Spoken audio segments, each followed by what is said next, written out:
Um outro assunto que a política brasileira precisa debater é a participação feminina na representação política, nas candidaturas e na eleição mesmo. Afinal de contas, vivemos num país de maioria feminina. Por que nós não temos uma representação no Congresso de maioria feminina também? Já existe na legislação uma regra que determina que as candidaturas dentro dos partidos e antes das coligações fosse um percentual destinado às mulheres. E um observatório foi montado para garantir a observação desse direito e, mais do que isso, estimular essa participação. Estou aqui ao lado da doutora Valéria, que vai conversar conosco a respeito deste assunto e trazer uma luz também para nós nessa questão tão importante. Doutora, boa tarde, seja bem-vinda aqui ao Jornal do Piauí. Boa tarde. Primeira pergunta que faço, por que as mulheres não têm participado tanto do processo político no Brasil? Essa resposta, ela se inicia com base em vários aspectos sociológicos, principalmente. As sociedades, principalmente as sociedades aqui para a América Latina, principalmente, são sociedades consideradas como sociedades, vias de regras, patriarcais. Então, esse perfil de sociedade em que a presença do homem, a participação do homem, ela é mais fomentada, ela é mais estimulada. E à mulher foi dada a condição do privado, ao homem o público e à mulher o privado. Além disso, questões culturais também e outros fatores que, de verdade, acabam acentuando a questão da subrepresentação da mulher na política. O observatório vai atuar de que maneira? O objetivo do observatório é, sobretudo, qualificar as mulheres, as candidatas, as pretensas candidatas às eleições de 2020, as pretensas candidatas a vereadoras e prefeitas, de modo que o objetivo do observatório é discutir questões como registro de candidatura, como trabalhar com a parte de publicidade, propaganda das mulheres, como lidar com fake news, entender as questões, os direitos e os deveres da mulher durante a candidatura, administrar e gerir uma campanha eleitoral. O objetivo do observatório, sobretudo, é empoderar as mulheres no que diz respeito à participação feminina durante as campanhas eleitorais. Nesse sentido, a legislação favorece e a fiscalização até, a cobrança por desvios de conduta em relação ao cumprimento da legislação que garante a presença da mulher no processo eleitoral também. E mesmo assim, o que fazer para estimular uma presença maior no processo político das mulheres através do observatório com relação a garantias que as mulheres devem ter asseguradas num processo eleitoral? O nosso objetivo é enfatizar que nós temos hoje, desde as últimas eleições, com base numa consulta que foi formulada no TSE, nós temos hoje direito a 30% dos recursos do fundo eleitoral para o fomento das candidaturas femininas. Então, esse foi um dos grandes elementos determinantes para que nós tivéssemos um aumento de 5% em relação às eleições passadas, para que nós tivemos em 2018. Nós saímos, em termos mundiais, no ranking mundial, da posição da 154ª posição de 189 países para a 133ª. Então, nós tivemos aí um avanço de 21 posições por conta dos recursos do fundo eleitoral, dos 30% destinados às mulheres.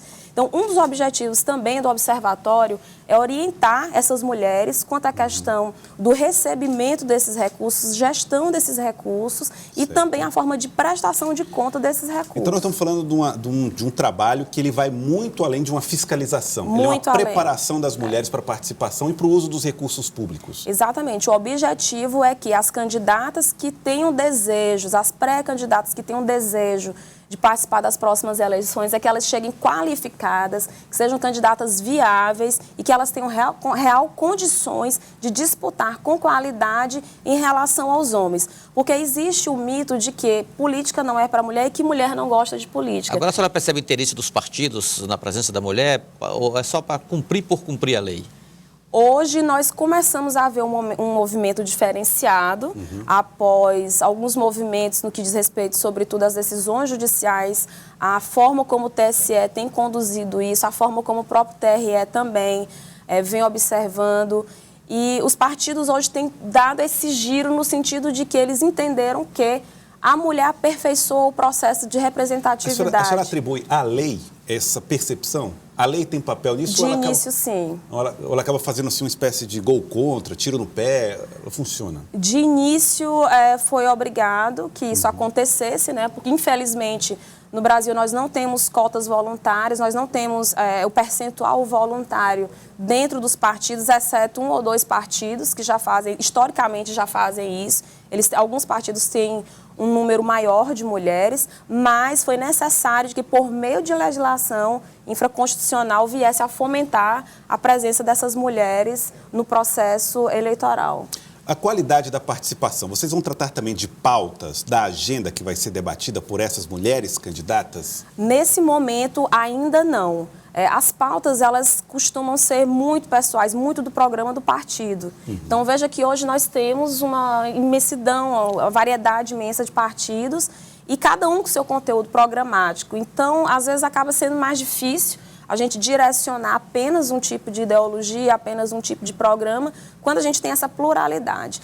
Mas, de início, o nosso objetivo também é dizer que é preciso ter um programa de governo executável, que seja possível e que também olhe as particularidades das questões femininas, não somente as questões femininas. Porque quando nós falamos também da presença feminina e do aumento da necessidade, não significa que nós queremos só discutir questões de mulheres. Sim. Mas que tem questões referentes às mulheres que precisam ser discutidas por elas. Esse é um projeto da OAB Piauí, ou com base em estudos que a senhora realiza, é um projeto local ou tem, assim, respaldo nacional?